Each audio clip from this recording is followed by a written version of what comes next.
जय श्री कृष्णा। राधे राधे। आप सभी को कार्तिक मास 2025 की ढेर सारी शुभकामनाएं। प्रिय श्रोतागण, कार्तिक मास को वर्ष का सबसे पवित्र और उत्तम मास माना जाता है, जिसमें भक्त भगवान विष्णु की विशेष पूजा करते हैं।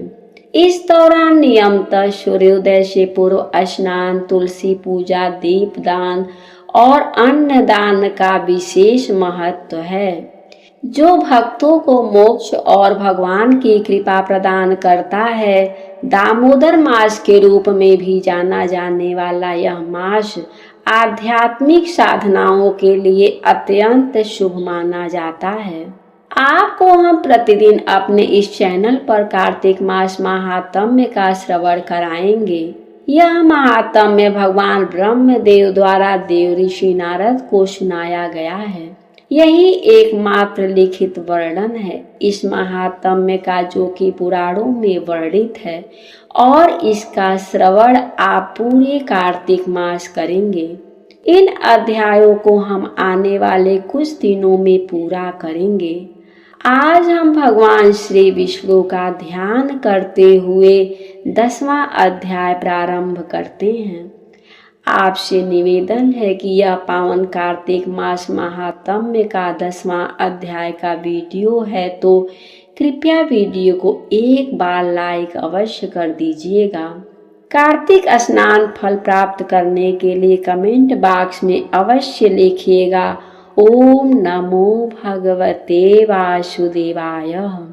बोलिए प्रेम से श्री गणेश जी महाराज की जय।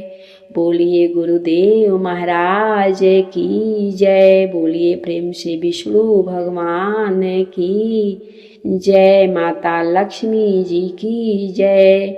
श्री कृष्ण भगवान की जय। तुलसी माता की जय। बोलिए सरस्वती महारानी की जय। सभी देवी देवताओं की जय।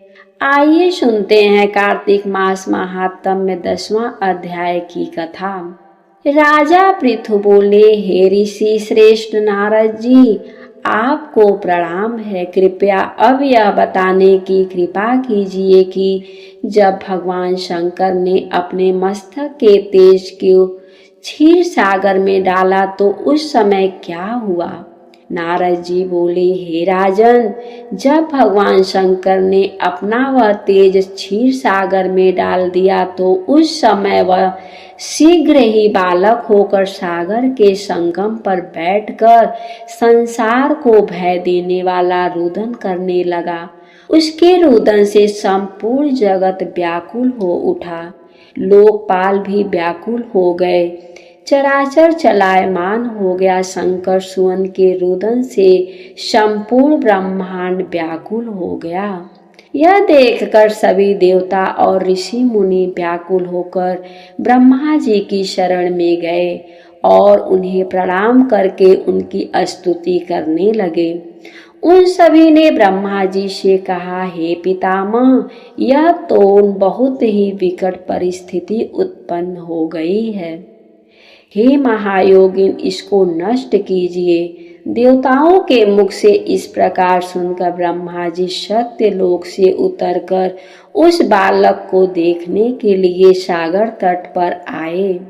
सागर ने ब्रह्मा जी को आता देखकर उन्हें प्रणाम किया और बालक को उठाकर उनकी गोद में दे दिया। आश्चर्यचकित होते हुए ब्रह्मा जी ने पूछा, हे सागर, यह बालक किसका है? शीघ्रता पूर्वक कहो। सागर विनम्रता पूर्वक बोला, प्रभु, यह तो मुझे ज्ञात नहीं है, परंतु मैं इतना अवश्य जानता हूँ कि यह गंगा सागर के संगम पर प्रकट हुआ है। इसलिए हे जगत गुरु, आप इस बालक का जात कर्म आदि संस्कार करके इसका जातक फल बताइए। नारद जी राजा पृथु से बोले, सागर ब्रह्मा जी के गले में हाथ डालकर बार बार उनका आकर्षण कर रहा था। फिर तो उसने ब्रह्मा जी का गला इतनी जोर से पकड़ा कि उससे पीड़ित होकर ब्रह्मा जी की आंखों में अश्रु टपकने लगे। ब्रह्मा जी ने अपने दोनों हाथों को जोड़ लगाकर किसी प्रकार सागर से अपना गला छुड़वाया और सागर से कहा, हे सागर, सुनो, मैं तुम्हारे इस पुत्र का जातक फल कहता हूँ। मेरे नेत्रों से जो यह जल निकला है, इसका कारण इसका नाम जलंधर होगा। उत्पन्न होते ही यह तरुणा अवस्था को प्राप्त हो गया है, इसलिए यह सब शास्त्रों का पारगामी, महापराक्रमी, महावीर, बलशाली, महायोद्धा और रण में विजय प्राप्त करने वाला होगा। यह बालक से भी दैत्यों का अधिपति होगा। यह किसी से भी पराजित न होने वाला तथा भगवान विष्णु को भी जीतने वाला होगा।